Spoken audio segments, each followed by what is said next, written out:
दिवसव्यापी शेतकरी संवाद अभियान याचा शुभारंभ आज मंचर पासून होतोय आणि ह्या कार्यक्रमासाठी खास उपस्थित असलेले ज्यांची नुकतीच आता भारतीय जनता पक्षाच्या किसान मोर्चाचे अध्यक्ष म्हणून निवड झाली आणि ज्यांनी अतिशय उत्कृष्टपणे आपल्या समोर मार्गदर्शन केलं की आमचे सहकारी मित्र माननीय वासुदेव काळे, आपल्या जिल्ह्याचे अध्यक्ष गणेशजी वेगळे, धर्मेंद्र खांडेजी, माऊली चौरे, ज्यांनी ह्या कार्यक्रमाचं आयोजन केलं ते आमचे सहकारी संजय थोरात, ताराचंद्र कराळे, जयसिंग एरंडे, किसन चपटे, अशोक पोहर, भगवानराव बोलक, सौ सुनंदाताई गाडगे, सौ मनीषाताई पारेकर, संदीप पानकेले, या व्यासपीठावर सर्व उपस्थित असलेले आमचे सहकारी, समोर बसलेले सर्व विविध क्षेत्रामध्ये ज्यांनी उत्कृष्ट काम केलं ते सर्व सत्कार मूर्ती, पत्रकार मित्र आणि जमलेल्या सर्व शेतकरी बंधू भगिनी आणि तरुण सहकारी मित्रांनो, आणि वासुदेव नाना शेतकऱ्याचा कार्यक्रम म्हटलं की त्याचा आणि वेळेचं कधी बंधन नसतं. पण आज आम्हा सर्वांना मनापासूनचा आनंद आहे की वासुदेव नाना सारखा एक तळागाळामध्ये काम करणारा, शेतकऱ्यांच्या प्रश्नाची जाण असणारा, संघटनेची जाण असणारा, पक्षावरती शेतकऱ्यावरती निष्ठा घेऊन काम करणारा असं एका हाडाच्या कार्यकर्त्याला प्रदेश अध्यक्षपद मिळालं याबद्दल आपण सर्वांनी टाळ्या वाजवून नानाचं मनापासून मी माननीय माजी मुख्यमंत्री आणि विरोधी पक्ष नेते देवेंद्र फडणवीस साहेबांचं आणि प्रदेश अध्यक्ष चंद्रकांत दादांचं मनापासून अभिनंदन करतो की शेतकऱ्याच्या कष्टाला वाचा फोडण्यासाठी आपण पुणे जिल्ह्याला सन्मान दिला आणि त्याच्या वासुदेव नानांसारख्या कार्यकर्त्याला आपण अध्यक्षपद दिलं. हा विश्वास जो पक्षाने आपल्यावर व्यक्त केलेला आहे त्या विश्वासाला कुठेही तडा जाणार नाही अशा प्रकारची खात्री आणि ग्वाही सुद्धा आजच्या या प्रसंगी मी या निमित्तानं देऊ इच्छितो. पण आज आपल्या सर्वांना माहिती की शेतकरी संवाद अभियान हे महाराष्ट्रातलं शेतकरी संवाद अभियानाची सुरुवात ही आपल्या सर्वांच्या साक्षीनं मंचर पासून झाली असे सर्वांच्या साक्षीनं मी या ठिकाणी जाहीर करतो आणि शुभेच्छा देतो. शेतकरी संवाद अभियान काय आहे, त्याचा उद्देश काय आहे, यापुढच्या कालखंडामध्ये आपले अध्यक्ष कोणकोणत्या भागामध्ये जाणार आहे, पुन्हा कोणाशी संवाद करणार आहे, कोणते प्रश्न मांडणार आहेत, कोणत्या प्रश्नाची माहिती लोकांना शेतकऱ्यांना देणार आहे, या सगळ्या गोष्टी या पुढच्या कालखंडामध्ये ते आपल्या माध्यमातून करतील. पण माझ्या समोर एक 4-5 मुद्दे फक्त आपल्या समोर या ठिकाणी मित्रांनी मांडतात. एक, केंद्र सरकार काही दिवसापूर्वीच माननीय नरेंद्र मोदी साहेबांच्या आपल्या सरकारला 7 वर्ष पूर्ण झाली. आज मंत्रिमंडळाचा विस्तार होतो. महाराष्ट्रातल्या काही लोकांची संधी लागणार आहे, काही नावं चर्चेला आलेले, ज्यांना ज्यांना कुणाला संधी मिळेल त्यांचं अभिनंदन. जे कोणी असतील मंत्रिमंडळामध्ये त्यांना दुसऱ्या जबाबदाऱ्या दिल्या असतील त्यांना शुभेच्छा.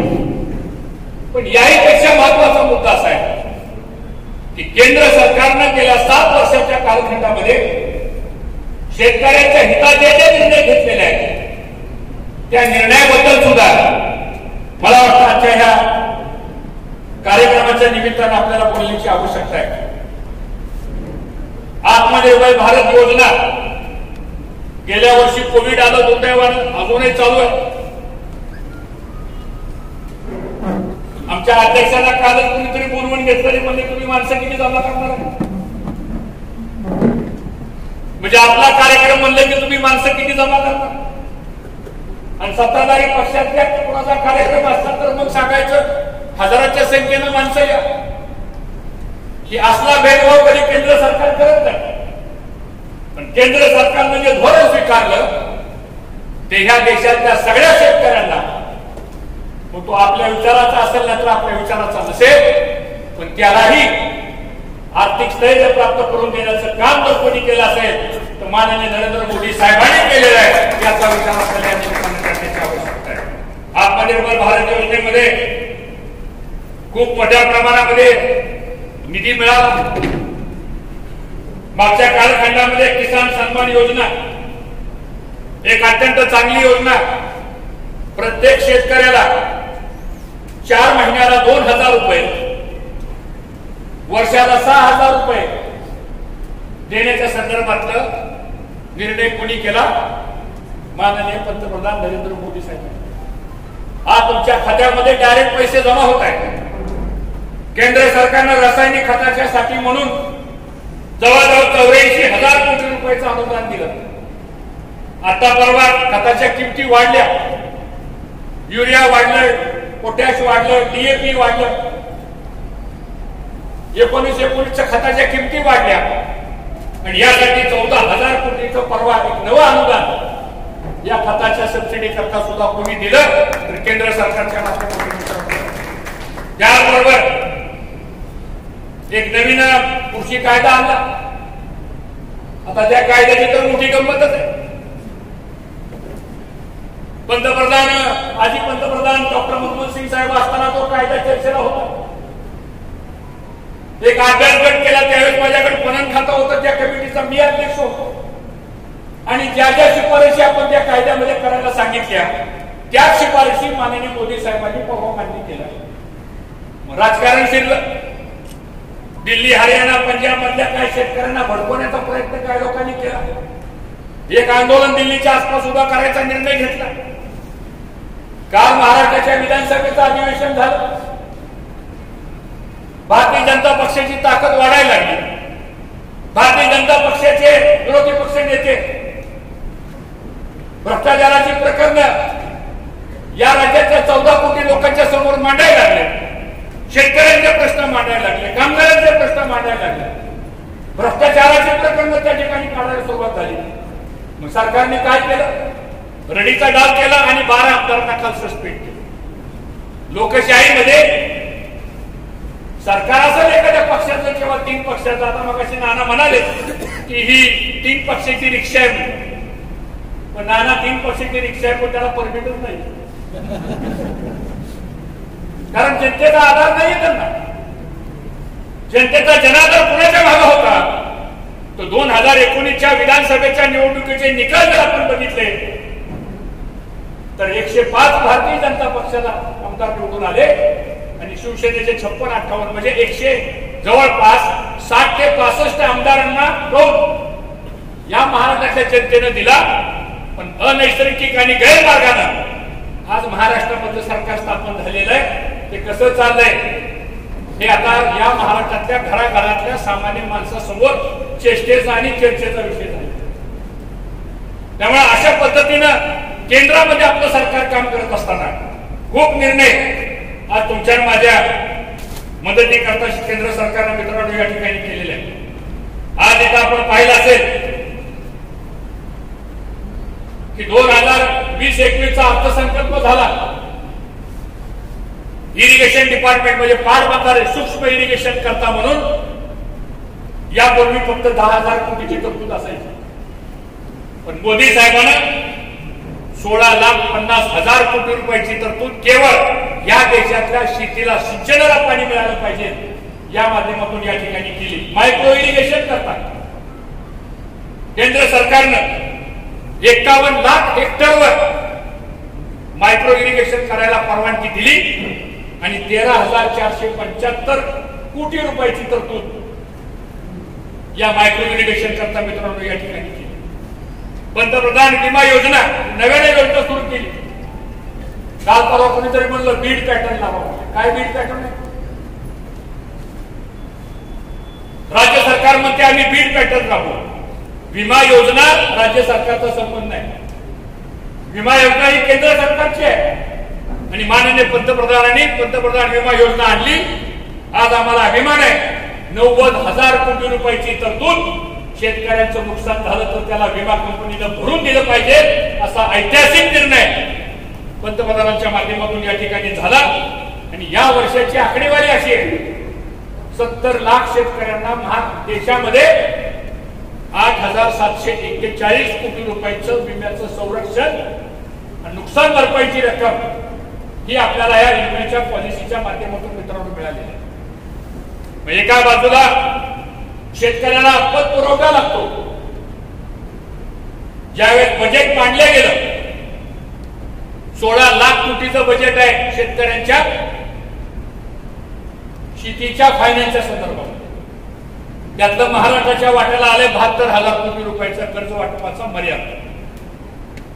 3 लाखापर्यंत 0% मायक्रो फायनान्सिंग करता म्हणून व्याजाची सवलत योजना, इंटरेस्ट सबवेन्शन स्कीम आणि याही पलीकडे जाऊन मध्य मुदत आणि दीर्घ मुदतीच्या कर्जाकरता सुद्धा त्या राज्याच्या लीड बँकांना तशा प्रकारच्या डायरेक्टिव्ह त्या केंद्र सरकारच्या माध्यमातून आल्या. आणि आज आपल्या महाराष्ट्रामध्ये बँक ऑफ महाराष्ट्र ही आपल्या राज्याची लीड बँक आहे आणि आपल्या राज्याला सुद्धा 1,72,000 कोटीचं टार्गेट या शेतीच्या कर्जाकरता या ठिकाणी आलेलं आहे. आणि हे म्हणतात की आम्ही कर्ज पुरवठा केला. तुम्ही काय कर्ज पुरवठा केला?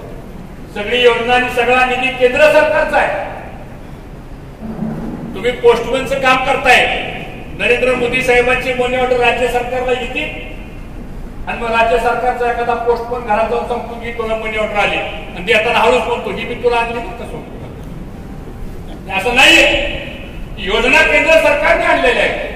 मोदी साहेबांनी योजना आणलेल्या आहे. आणि म्हणून या देशातला शेतकरी हा सक्षम झाला पाहिजे. स्वतःच्या पायावर उभा राहायला पाहिजे. बाजारपेठ निर्माण झाली पाहिजे. पोस्ट हार्वेस्टिंग हार्वेस्टिंगच्या संदर्भातल्या सुविधा मिळाल्या पाहिजे. कोल्ड स्टोरेज निर्माण झालं पाहिजे. हायटेक फार्मिंग निर्माण झालं पाहिजे. एक्सपोर्ट झाला पाहिजे. मोठ्या प्रमाणामध्ये निर्यातीच्या संदर्भातली गुंतवणूक झाली पाहिजे.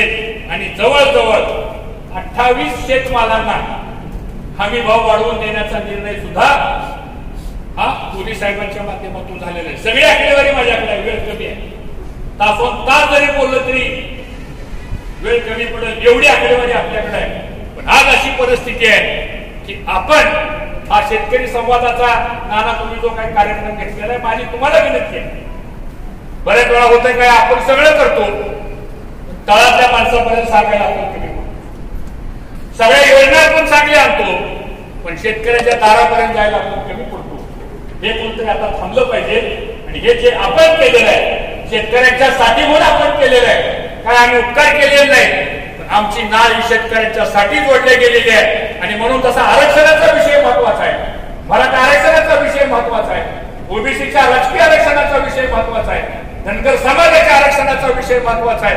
तसाच विषय शेतकऱ्यांच्याही प्रश्नाचा तितकाच महत्वाचा आहे. आणि म्हणून मला असं वाटतं की या शेतकऱ्यांच्या प्रश्नाच्या संदर्भात सुद्धा तुम्हाला आम्हाला सर्वांना भूमिका घ्यावी लागणार आहे.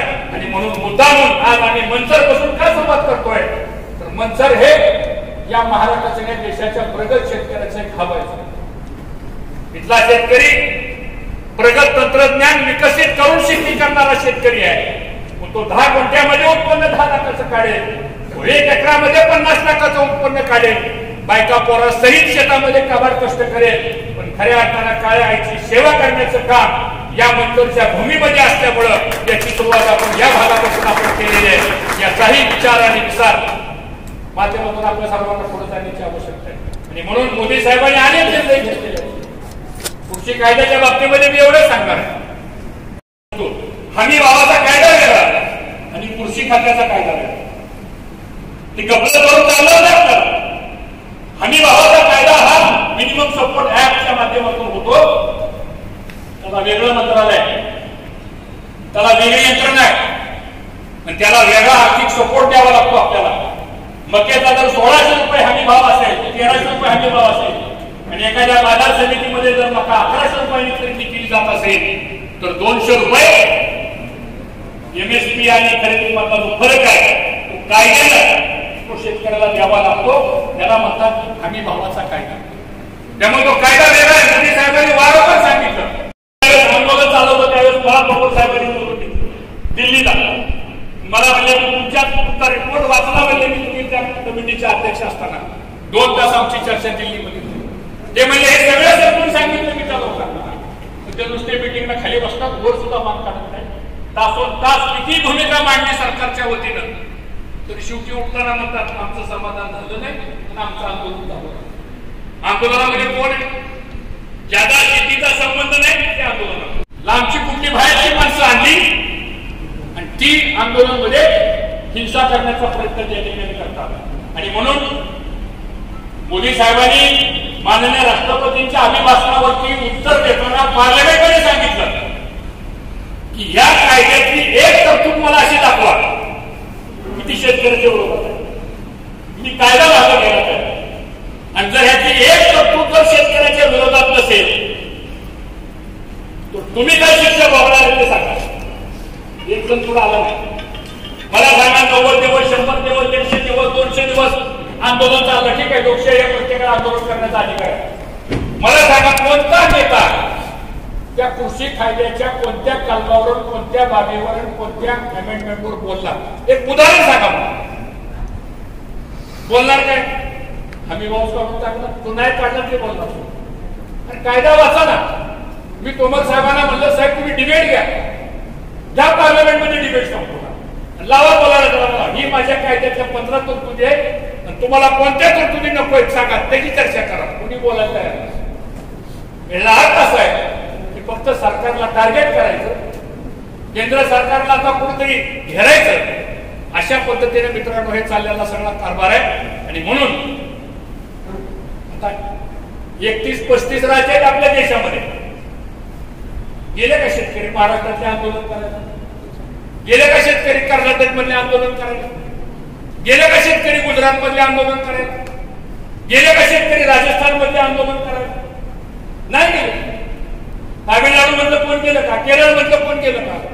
नाही गेले शेतकरी. का गेले नाही त्यांना माहिती की हा कायदा. मला सांगा जर उद्या शेतकऱ्याच्या मालाला जर योग्य भाव पाहिजे नसेल तर बाजारामध्ये स्पर्धा पाहिजे. नुसती मार्केट कमिटी एक ठेवून स्पर्धा होणार नाही. म्हणजे रुमाला कसा व्यवहार होईल? त्यांनी जी बोट दाबायची सांगायचं 200 रुपये दर, संपला विषय. हे चालत होतं आपल्याकडे संपूर्ण. आता हे बंद होणार आहे. मार्केट कमिटी राहणारच आहे, राहिल्या पाहिजे. शेतकऱ्याच्या संस्था आहेत पण मोनोपोली राहणार नाही. स्पर्धा ज्यावेळेस होती, समजा उद्या माझा कांदा मंचरच्या कृषी उत्पन्न बाजार समितीमध्ये गेला आणि तिथं मार्केट कमिटीचे 2 लायसनदार असतील, त्यांनी कांद्याचा भाव पुकारला. दुसऱ्या बाजूला दुसरा प्रायव्हेट एखादा आला, त्यांनी सांगितलं की मी 10 रुपये जास्त घेतो. शेतकऱ्याला ठरवायचंय की माझा कांदा एपीएमसी मध्ये विकायचा का माझा कांदा प्रायव्हेट शेतकऱ्याला विकायचा. ही मुभा द्यायच्या संदर्भातला कायदा म्हणजे मोदींनी काढलेला कायदा. म्हणजे स्पर्धा निर्माण झाली. 4 वर्ष तुम्हाला आगाव मिळणार. आणि पहिली अशी परिस्थिती होती की मार्केट कमिटीच्या कार्यक्षेत्राच्या बाहेर तुम्हाला मालच विकता येत नव्हता. जप्त करायचे माल. तो कायदा बदललाय. असे अनेक महत्वाचे निर्णय आहेत मित्रांनो त्या नव्या कायद्यामध्ये मोदी साहेबांनी त्या ठिकाणी. आता कोणतरी म्हणलं काल सभागृहात काहीतरी एक नवीन कायदा काहीतरी पास केला असतो पण अजून ते काय मला वाचण्यात आलं नाही. कारण काल विधानसभेचं चित्र असं होतं की पुण्याकडे बघून कोण भाषण करतो तीच आभार करतो. सगळे आपले सदस्य विरोधी पक्ष नेते सभागृहाच्या बाहेर. आणि सभागृहामध्ये फक्त ज्या मंत्र्याचं काम होतं तो मंत्री आणि अनुमोदन देणारे काही 10-5 आमदार त्याच्यावरती सभागृह चाललं होतं. ठीक आहे, आता कसं चाललं काय चाललं ते आपल्याला त्याबद्दल भाष्य करण्याचा अधिकार नाही. पण आज अशी अवस्था आहे की केंद्र सरकारने हे सगळे निर्णय घेत असताना आज आमचा शेतकरी हा विकासाचा केंद्रबिंदू समजून आपण निर्णय घेतलेले आहेत. आणि त्याचा प्रचार या उद्याच्या शेतकरी संवादाच्या माध्यमातून आपल्याला करायचा आहे. हे मला या निमित्तानं आपल्याला सांगायचं आहे. आज या भागामध्ये काही शेतकऱ्यांचा आम्ही ऊस उत्पादन शेतकऱ्यांचा काही सत्कार केला. आम्हाला आनंद वाटतो. एक अल्पभूधारक शेतकरी तो 116 आणि 118 टन ऊस उत्पादन एकरामध्ये टाकतोय. टाळ्या वाजून त्याचं अभिनंदन करा शेतकऱ्यांचं. मी 72 शेतकरी आहे. इथं 4 एकरात म्हणून 100 टन ऊस निघत नाही का? इथं 1 एकरामध्ये आमचा हा कष्ट करणारा शेतकरी का उत्पादन काढायला लागला? त्याचं कारण असं आहे की मोदी साहेबांनी गेल्या वर्षी 100 रुपये एफआरपी वाढवून दिली, या वर्षी 50 रुपये एफआरपी वाढवून दिली. असोदरांना आपण म्हणाला आम्ही कारखानदारीमध्ये अनेक वर्षे काम करतोय, सहकार खात्यामध्ये अनेक वर्षे मंत्री म्हणून काम केलं, मी अनेक मुख्यमंत्र्यांबरोबर काम केलं, अनेक वेळा केंद्र सरकारमध्ये जाण्याचा योग मला आला. पण आज मोदी साहेबांच्या सरकारमधून ज्या साखर उद्योगाकरता आणि विशेषतः शेतकऱ्यांच्या करता, ऊस पिकवणाऱ्या शेतकऱ्यांच्या करता जे निर्णय झालेले आहेत, मी जाहीरपणानं सांगतो यापूर्वीच्या काळामध्ये कधीही ते निर्णय झाले नव्हते. त्याचे 5 निर्णय थोडक्यात सांगतो. पहिला निर्णय एमएसपीचा, मिनिमम सपोर्ट प्राइस. आज 3100 रुपये साखरेला मिनिमम सपोर्ट प्राइस दिली. त्याच्यामुळं बँका स्थिरावल्या, कारखाने स्थिरावले आणि शेतकऱ्यालाही हमी भावच्या बरोबर उसात साखरेला सुद्धा हमी भाव प्राप्त झाला. तो 3100 रुपयाचा निर्णय झाला. 2% इथेनॉल सुद्धा मिश्रण केलं जात नव्हतं. परवा नोटिफिकेशन निघालं 22 तारखेला 20%. 1 एप्रिल 2023 पासून पेट्रोल मध्ये इथेनॉल 20% पर्यंत ब्लेंडिंगला परवानगी ही केंद्र सरकारने केली. मित्रांनो, हा निर्णय सोपा नाहीये. या देशाच्या ऑइल कंपन्या त्या तयार नव्हत्या. अमित शहाने सांगितलं आम्ही निर्णय घेणार, अंमलबजावणी तुम्हाला करायची. मीटिंग संपली, प्रोसिडिंग घ्या, माझी सही घ्या. त्याला नंतर प्रशासन करण्याची पद्धत होती. नाहीतर मग अधिकाऱ्यांनी नोटीस लिहायचं, त्यांनी प्रेमपत्र लिहायचं, आणि मग हे कसं काय मी ओढून करून चालणार नाही. आम्ही सांगतोय ना, हे झालं पाहिजे. मला असं वाटतं तो निर्णय आज या देशातल्या ऊस उत्पादक शेतकऱ्यांना एकतर आपलं 1.25 लाख कोटीचं परकीय चलन वाचलं. आज इथेनॉलच्या किमती वाढवण्याचा निर्णय केंद्र सरकारनं केला. सी मॉलेसिस पासून इथेनॉल, बी हेवी मॉलेसिस पासून इथेनॉल, सिरप पासून इथेनॉल, ज्यूस पासून इथेनॉल. हे कधी घडलं होतं? हा निर्णय कुणी केला? नाना आपल्या सरकारने निर्णय केला. हे लोकांना सांगावं लागेल आपल्याला. नाहीतर कुणीतरी उठ्ठण पत्र देते सांगते हे मागणी केली. आता मोदी साहेबांनी 14,000 कोटीचं अनुदान जाहीर केलं. कुणाच तरी पत्र आले की म्हणले अनुदान दिलं पाहिजे, आणि मग कोणतरी म्हणलं अमुक अमुक माणसाचं पत्र आलं म्हणून अनुदान मिळालं. त्याच्या अगोदरच मोदी साहेबांनी ऑर्डर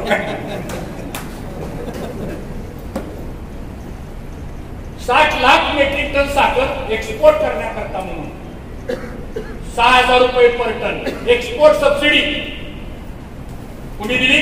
मोदी साहेबांनी. मी आज आपल्याला अभिमानानं सांगतो, आज आपल्या देशामधून 60 लाख मेट्रिक टन साखर तर एक्सपोर्ट झाली. ती इंडोनेशियाला गेली, ती बांगलादेशला गेली, ती श्रीलंकेला गेली, आणि आता गेल्या महिन्यापासून आपली साखर इराणला चालली आहे. काल इराकचं मार्केट आपल्याला ओपन झालेलं आहे. आज इथल्या आंबेगाव आणि जुन्नरच्या 2 एकरामध्ये कष्ट करणाऱ्या शेतकऱ्यांच्या साखर आज आंतरराष्ट्रीय बाजारपेठेमध्ये सुद्धा जायला लागली. जे कुणी केलं ते केंद्र सरकार आपल्या सरकारने मित्रांनो या ठिकाणी केलेलं. 4था निर्णय परवा झाला तो म्हणजे इंटरेस्ट सबवेन्शन स्कीमच्या बाबतीत. आज आपल्या देशामध्ये आपल्याला 10,000 कोटी लिटर इथेनॉलची आवश्यकता आहे. आज आपण तयार करतोय फक्त 1,000 कोटी लिटर इथेनॉल. यावर्षी 5 वर्षाचं टेंडर काढले. आता यावर्षी 500 कोटी लिटरचं टेंडर निघालं. मला अभिमान आहे की महाराष्ट्रातल्या साखर उद्योगातल्या कारखानदारीनं 100 कोटी लिटरचं टेंडर भरलेलं आहे. त्याचं 80 कोटी लिटरचं टेंडर आपलं आतापर्यंत फुलफिल झालेलं आहे. उद्याच्या ऑक्टोबर महिन्याखेरपर्यंत आजही आमच्या कारखान्यामध्ये इथेनॉलचं प्रोडक्शन चालू आहे. अजून 2-3 महिने इथेनॉल काढून आपण केंद्र सरकारला त्या योजनेमध्ये मित्रांनो आपण देतोय. आणि आता 2 लाख कोटी रुपयाची गुंतवणूक करणारा एक जीआर परवा आता केंद्र सरकारने काढलेला. CNG biogas. इथं आता महिला आहेत आमचे काही शेतकरी. पूर्वी आपल्या इकडं गोबर गॅस करायचो आपण द्यायचो, बरोबर आहे का ना? गोबर गॅस. त्या गोबर गॅसची सुधारित आवृत्ती म्हणजे सीएनजी बायोगॅस. आता सीएनजी वरती गाड्या चालायला लागल्या. गडकरी साहेबांचंही अभिनंदन केलं पाहिजे. त्यांनी सुद्धा खूप धाडसी निर्णय या सगळ्या ऍग्रिकल्चर बाय प्रोडक्ट्स मध्ये त्या ठिकाणी घेतलेला आहे. म्हणून असे कितीतरी निर्णय आहेत की ज्या निर्णयामुळे आता ऊस पिकवणारा शेतकरी फिरावला, कांदा पिकवणाऱ्या शेतकऱ्याला योग्य प्रकारचा न्याय मिळवून दिला, ऍग्री प्रोसेसिंग इंडस्ट्री आणण्याचा निर्णय झाला, कृषी पतपुरवठा वाढवण्याचा निर्णय झाला, शेतकऱ्यांना कृषी सन्मान योजना देण्याचा निर्णय झाला, विमा पॉलिसीचा निर्णय झाला आणि त्याचबरोबर खताच्या वाढत्या किमतीला सबसिडी देण्याच्या संदर्भातला सुद्धा निर्णय आज केंद्र सरकारच्या माध्यमातून झालेला आहे. आणि म्हणून आज वसुदेव नाना तुमच्यावर जबाबदारी फार मोठी आहे आणि मला विश्वास आहे की नानांच्या मार्गदर्शनाखाली हे आपला चाललेला हा जो काही कार्यक्रम आहे तो निश्चितपणानं शेतकरी संवाद अभियान जो आहे तो शेतकरी संवाद अभियान निश्चितपणानं यशस्वी होणार आहे. माझा प्रश्न राज्य सरकारला आहे की नोव्हेंबर महिन्यामध्ये तुमचं सरकार आलं, कसं सरकार आलं? एकदा पहाटेचा शपथविधी झाला, एकदा संध्याकाळचा शपथविधी झाला, एकदा पुन्हा 11 वाजताचा शपथविधी झाला. आलं सरकार. आता जे दिसतंय आपण महाराष्ट्रामध्ये काय सरकारची परिस्थिती आणि हे म्हणतात की तुम्ही सीबीआय ईडी वगैरे काय आमच्या मागे लावतात. कोण मागे लावतात?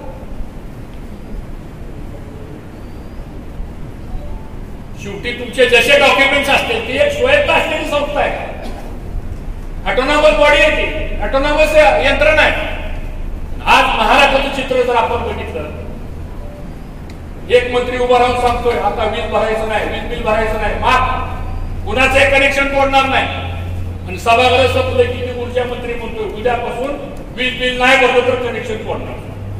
घडलं नाही इतकी लावाई.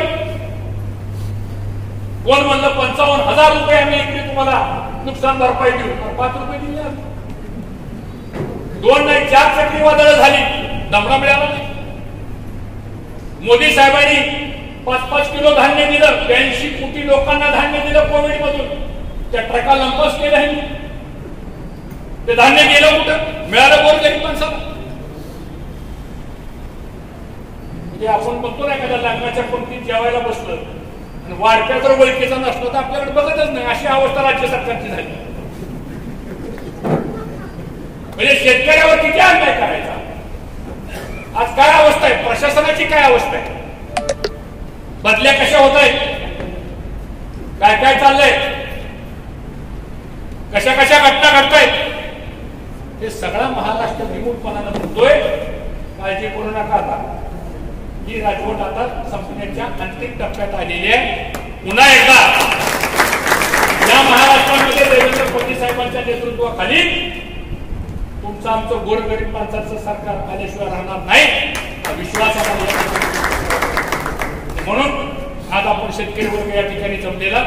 माझी विनंती आपल्यासाठी, टीका करण्याकरता आम्ही तर आलेलो नाही. एखादं चांगलं काम राज्य सरकारने करावं आम्ही त्याचं कौतुक करू, पण काम करायचंच काय नाही. आणि स्वतःची निष्क्रियता झाकण्यासाठी काय जरी झालं तर केंद्राकडे कोण दाखवायचं. मराठा आरक्षण केंद्राकडे, ओबीसी राजकीय आरक्षण केंद्राकडे, नुकसान भरपाई द्यायची म्हणलं केंद्राकडे. मग सगळं जर केंद्राने करायला मग तुमचा काय उपयोग आहे ते सांगा. ह्या निर्णयानं मग निर्णय घ्यायला कोणी थांबवलंय? आहे तुम्ही सगळे आंदोलन माणसं बसलेलं ना तिथं. अडचण काय तुम्हाला? मित्रांनो, ह्यांना तुमचं आमचं काही देणं घेणं पडलेलं नाही. ह्यांना ह्यांचा स्वार्थ पडलाय. उठल्यानंतर सकाळचा दिवस आपला आहे का नाही हे त्यांना कळतच नाही काय घडत. कारण हे अनैसर्गिक मार्गानं हे स्थापन झालेलं मित्रांनो सरकार आहे. आणि म्हणून मला सर्वांना या ठिकाणी विनंती करायला, आमचे जिल्हाध्यक्ष आहेत त्यांचं मनापासून अभिनंदन करतो. एक चांगला अध्यक्ष, ठीक आहे, पुणे जिल्ह्यामध्ये काम करणं सोपं नाही, मलाही माहिती सोपं, पण काय चिंता करू नका. तांबडपट काय कोण घेऊन आले नाही, काय काळजी करायची कारण नाही. आपलं लोकांशी संवाद असला पाहिजे, आपण जमिनीवर असलं पाहिजे, लोकांच्या हितगुजाच्या संदर्भामध्ये आपण त्यांच्यापर्यंत पोहोचलं पाहिजे. आणि हे अभियान हे शेतकऱ्यांचं आणि जनसंपर्काचं अभियान, वासुदेव नाना काळेसारखा एक कार्यक्षम आज आपल्याला या विभागाला एक नेतृत्व मिळालेलं आहे. आपण ज्यांच्या नेमणुका झालेल्या आहेत तिथं तुम्हाला सर्टिफिकेट दिलं, तुमचं अभिनंदन. तुमचे फोटो काढले, तुमचंही अभिनंदन. कोणाचा फोटो राहिला असेल तर काढायचा तर सांगा, मी थांबतो 10 मिनिटं अजून. तो एक महत्वाचा बाहेर असतो फोटो काढायचा, पण त्या फोटोवर थांबून चालणार नाही आपल्याला. आता आपल्याला फील्डवर काम करायचं, आपल्याला शेतकऱ्यांच्या दारात जावं लागणार आहे, आपल्याला त्याच्या बांधावर जावं लागणार आहे आपल्याला. त्याचे प्रश्न समजून घ्यावे लागणार आहेत आपल्याला। आणि मग केंद्रामधल्या धोरणामध्ये जर काय बदल करायचा असेल तर वासुदेव नाना एक ड्राफ्ट आपण बनवा, नाशिकला आपण केंद्रीय कृषी मंत्र्यांना आपण बोलू, एक मोठं राज्यव्यापी शेतकरी संवाद एखादा काय तुम्हाला द्यायचे ती घ्या, त्याला पाहिजे ती मदत आम्ही करू। आणि मग आपण सांगू की तुमच्या कायद्यामध्ये नवीन कायदा काय करायचा असेल तर ह्या आमच्या मागण्या ह्या दुरुस्त करा, ह्या नव्याने घ्या, नव्या योजना अजून आणा, अजून अनुदान त्याच्यामध्ये द्यायचा निर्णय करा, काय हरकत नाही, थोडं कर्ज वाटलं तरी काय हरकत नाही। तुम्ही केंद्र सरकार शेतकऱ्याचं केंद्र सरकार आहे, असं घालून चालत नाही। प्रशासन करताना काना मात्राही बघून नाही चालत, आलेला अर्ज वाचण्यापेक्षा त्या अर्जाच्या मागचा माणूस बघितला पाहिजे आपण।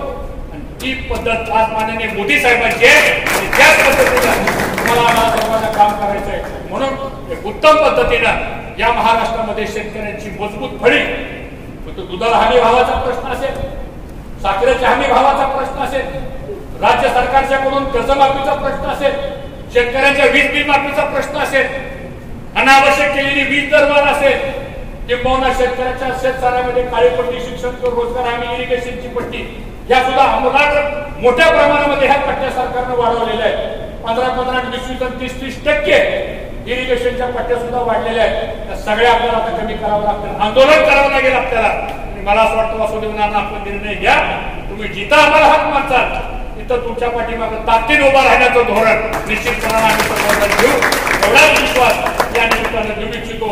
आणि आज सुरुवातीला तुमचे थोरात म्हणाले, म्हणले इकडं कोण आहे, इकडं कोण आहे, म्हणजे कोण आहे, आता इकडं कोण आहे आणि इकडं कोण आहे, हे दिवस गेले।